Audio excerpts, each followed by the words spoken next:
Hello everyone, welcome to the Touch to Click channel. In this video, I'll show you how to update GPU drivers on Windows 11 to keep your graphics working properly. Now let's get started. Step 1. Click on the search icon on the taskbar.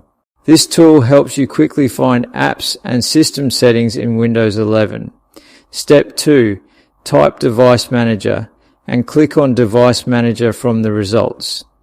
Device Manager lets you view and manage all hardware devices connected to your computer. Step 3. Find display adapters and click the arrow to expand it.